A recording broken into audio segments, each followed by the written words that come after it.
Hordoftoota chaanaalii waamicha qubee akkam jirtu nagaa keessanii ani nagaa kootii galata waaqayyoo egaa nagaan koo bakkuma jirtanitti isin haa ga'u isiniin jedha. Har'a immoo qophii addaa tokkoon qabadhee isiniif dhiyaadhe akkuma baay'een keessan beektan yeroo darbirraa ilaallee walii wajjin qubee afaan Oromoo gosa adda addaatti qoonnee qubee gurguddaa, qubee xixiqqaa, dubbifamaa, dubbachiistuu, qubee dachaa, qubee ergifataa akkasumas immoo qubee afaan Oromoo qofa kan ta'e kutaalee barnootaa 6 darban keessatti walii wajjin ilaaluun keenya ni yaadatama. Egaa namoonni qubee bartan isa sana irra deebi'aa shaakalaa isiniin jedha. Yeroo itti aanutti immoo barnoota biraa qabadhee isiniifan dhufa jechuudha kan barnoota afaan Oromootti wal qabate. Har'a garuu dandeettii barreessuu keessanii cimsa jedhee kana yaadee seenaa gabaabaa tokko osoo isin ta'ee maal gootu kan jedhuun qabadhee isiniif dhiyaadhe. Egaa seenaa kana gabaabseen isinitti himaa erga seenaa kana dhaggeeffattanii booda gara dhumaatti karaa saanduqaa koomentiitii yookiin saanduqa yaadatiin osoo isin ta'ee maal gootu kan jedhu kanaaf deebinuuf kennitu jechuudha bifa barreeffamaatiin. Kanaaf seenaa kana gabaabseen akka armaan gadiittan isinitti himaa qalbiidhaan na duuka bu'aa. Caalaa fi dammeen hiriyoota baay'ee wal jaalatan turan. Isaanis erga hiriyummaa jaalalaan waggaa muraasa turanii booda erga wal fuudhanii haadha warraa fi abbaa warraa ta'anii har'a waggaa 2 lakkoofsiseera. Sababbii baay'ee wal jaalataniif akka qaama tokkootti wal ilaalu. Iji isa tokko ija isa biraa malee akka arguu hin dandeenyetti wal hubatu. Baay'ee wal jaalachuu isaanirraa kan ka'e wal malee nyaatnu liqimfamuu fi hin danda'u itti fakkaata.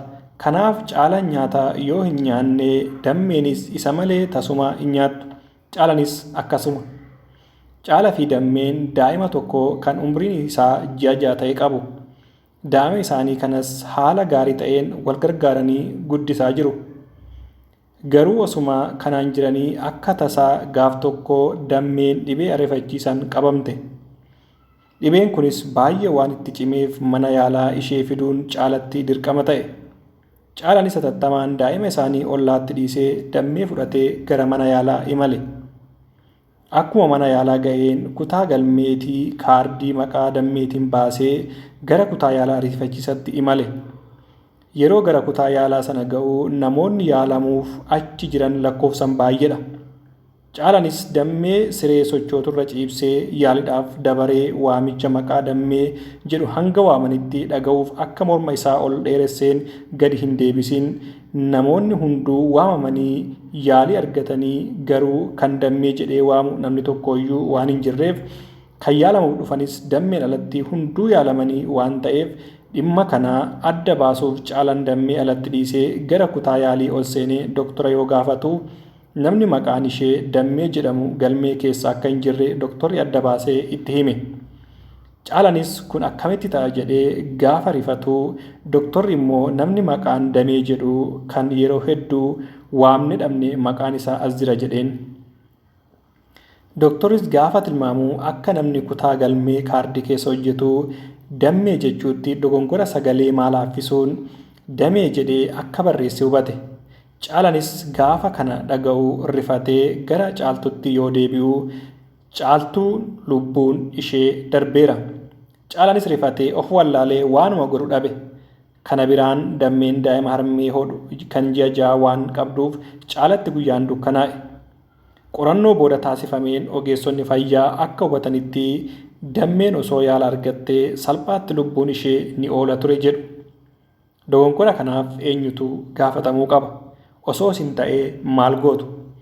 Egaa seenaa ammaan olitti dhaggeeffattan gabaabaa kana akka isiniif galee abdiin qaba. Yookaan yoo isin hin galle sira deebi'aa dhaggeeffadhaa isiniin jechuun barbaada. Egaa dogongoraas keessatti uumame sababa hojjetaan kutaa kaardii sunii maqaa dammee jedhu sababa sagalee maa laaffisee barreessee damee jedhee barreesseef dogongora kanaaf caaltuun lubbuu ishee dhabdeetti. Egaa dogongora seenaa kanaaf eenyutti gaafatama? Kanaaf yaada keessan karaa koomentii nuuf kaasiniin jechuun barbaada. Achumarraan namoonni immoo chaanaalee keenya faaraa taatan chaanaalee keenyatti dabalamaa isiniin jechuun barbaada. Laayik godhaa, sheer godhaa. Ammaan booda barnoota keenya gara dhufuu keessatti gidduu gidduutti barnoota seenaa gabaabaa dandeettii barreessuu keessan isiniif cimsuu isiniif qabadhee kan dhiyaadhu asumaan isinitti himuun barbaada. Kanaaf namoonni hundumtiiyyuu yaada kana osoo isin ta'ee maal gootu? Osoo isin bakka Caalaa buutanii maal gochuu qabdu? caalaa osoo taatanii akkam gootu. Kanaafuu egaa yaada keessan karaa kutaa saanduqaa nuuf kennaa yookiin immoo karaa koomentii nuuf kennaa isiniin jechuun barbaada. Waan nu dhaggeeffattaniif galatoomaa, yeroo gaarii qabaadhaa.